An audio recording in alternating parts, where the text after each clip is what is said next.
Thank you for joining us this Monday afternoon on the KREM 2 News at Noon. I'm Joshua Robinson, sitting in for Laura Papetti and Jen York today. We are, of course, following a wildfire this afternoon that started over the weekend in Okanogan County, burning now at 1,000 acres near Nespelem this afternoon. We're going to take a look at the smoke, and you can see right now video taken from a nearby lake. You can clearly see that the fire planes are coming in for a landing in this video. The fire is located near where the greenhouse fire burned over 5,000 acres in Okanogan County last month.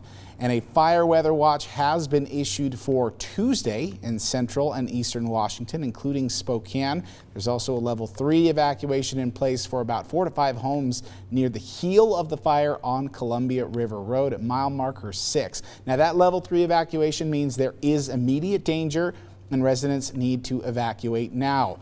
Also, the National Weather Service has said that smoke from the fire is showing up on satellites. As of this afternoon, the fire is reported at 0% contained. There is still no word so far on the cause. And of course, as it warms up outside, we're checking in with our own Dana Marie McNichol right now for the look outside. Dana Marie, of course, that wind, that heat, all sort of playing into this fire danger. That's right, Joshua. We're looking at that fire weather watch that's going to be in effect tomorrow. Here, most of eastern Washington is under that. Breezy winds, low humidity, and dry conditions. That's really the name of the game. If you look up today, not a cloud in the sky. It is a beautiful start to our week. 81 degrees right now. If you look at our hour-by-hour forecast, it is so incredibly beautiful. A high of 88 today. You're going to see that at 4 p.m. and then just kind of gradually cool down into 68 degrees. We're going to be feeling some breezes push through our area and bring a cold front. Later on in the week, going to dip below average to 77 degrees. So you can see that dip right here in your 3-day forecast. So again, 89 and sunny today, 87 and beautiful tomorrow. But then again, 10 degrees difference for your Wednesday. Those partly cloudy conditions are going to be pushing through. We're going to take a look at those high wind gusts throughout our area and also that fire weather watch a little bit in more detail when we come up. But for right now, Joshua, I'll send it back to you. I'm a fan of those cooler temperatures, Dana Marie. Love to see it. Yeah, you know, you're getting a little bit of a break. That's right. Thank you very much, Dana Marie. We'll see you back here in just a few minutes. We are also tracking some developing news today out of Maryland. At least one person is dead following an explosion in northwest Baltimore neighborhood, and 3 people are told to be critically injured so far this afternoon. Rescue operations are underway right now for other people who might be trapped after at least 3 houses exploded and collapsed. That's what firefighters tell us from the area. We're giving you a live look right now. You can see those pickup and cleanup efforts right now as rescue work is underway to find as many people as possible. The cause of that explosion right now is unknown. Today is the last day looking locally for Spokane small business owners to apply for a COVID-19 relief grant. The global pandemic has made running a small business much harder, so leaders with Greater Spokane Incorporated started a nonprofit grant program to help businesses that need some help during the pandemic. This is free money for the businesses to use toward COVID-related expenses. Anything your business did because of COVID that you wouldn't have had to spend otherwise is considered a COVID-related expense.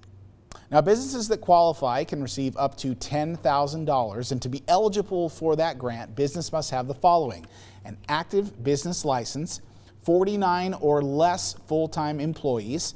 You must have been established on or before March 1st of this year, have experienced financial loss due to the coronavirus, have an annual gross revenue under $10 million in 2019, and have a gross annual income for this year less than $10,000. Eligible businesses can use the money for payroll, rent and mortgage payments, utilities, debt services, expenses for telework-related technology, expenses related to projects for reopening, expenses for protective supplies like hand sanitizer and masks. And that grant money actually comes from a pot of $10 million of Spokane County allocated CARES Act dollars. The application closes tonight at midnight, so if you want that information on the application process and eligibility, all you have to do is text the word apply to 509-448-2000 and check out KREM.com for the latest. Also today, new coronavirus restrictions are set to begin for gyms and other fitness centers in Washington. Those new guidelines have some gym owners worried that they could go out of business. The biggest change is that gyms are required to leave 17 feet between patrons. That's almost 3 times bigger than the normal 6 feet that we're used to right now. And this rule does not apply to people practicing specific team sports. Governor Inslee says that he made that decision because respiratory droplets can travel farther when people engage in strenuous physical activity. The Washington Fitness Alliance, meanwhile, is working with the governor's office on some new guidelines. And here's what they said about the impact on smaller gyms. I'm really frustrated by that because our board is not here to advocate for big clubs. The WFA is here to advocate for fitness and indoor recreation. And we can't leave those guys out. We can't leave them out. Now, right now, there is a petition circulating that's asking Governor Inslee to help out smaller gyms. It currently has 13,000 signatures. Taking a look now at more local headlines. 3 adults this afternoon are dead and 2 children are hospitalized after a single car crash near Sandpoint that happened just yesterday. Idaho State Police say that the driver of the car lost control of the vehicle, crossed traffic, and entered the lower Pack River. The driver and 2 adult passengers died at the scene while 2 children were taken to Bonner General Hospital. The condition of the children right now is unknown. Spokane police have also arrested 1 man in connection with a murder in Browns Addition. Police say that an officer responded to a medical call at the address and found a woman dead over the weekend, slumped in her car on Saturday afternoon. Investigators say that the woman died of unnatural causes. 36-year-old Nathan Beal was arrested and booked on second-degree murder charges. The victim has not yet been identified.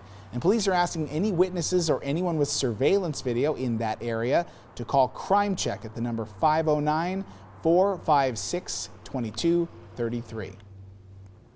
Let's take a look at some incredible video that's coming out of central Idaho this afternoon. Look at your screen right now as you see a hiker shot this video while backpacking at Barren Lakes. This rockside happened Saturday night around 8 o'clock. It happened shortly after a 4.2 magnitude earthquake was felt near Stanley, Idaho. And there were a couple of people camping out below that area. Fortunately, we've been told that there were no injuries reported. And after a short summer break, teachers are returning to work and preparing for the upcoming school year. But this year's preparations look a little different than they have in years past. Stuff from the recycle bin. That's Mr. Monty, math teacher at Shadle Park High. We introduced you to him a few months ago after he came up with creative ways to teach when school first moved online. I've got to have that hook. I've got to have something for them to go, hey, I don't want to miss Monty's class.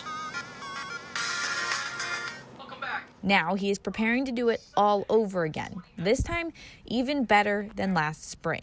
What's going to be different than in the spring is the district has helped set up the schedule. This semester, students will have real schedules, live online classes, attendance rules, and will get actual grades on assignments. It has to feel more like school because there's an expectation that the students will attend. But that doesn't mean it's going to be easy. I personally see that we have to have struggling because I think, and again, I'm talking mainly the high school kids, it's a social event.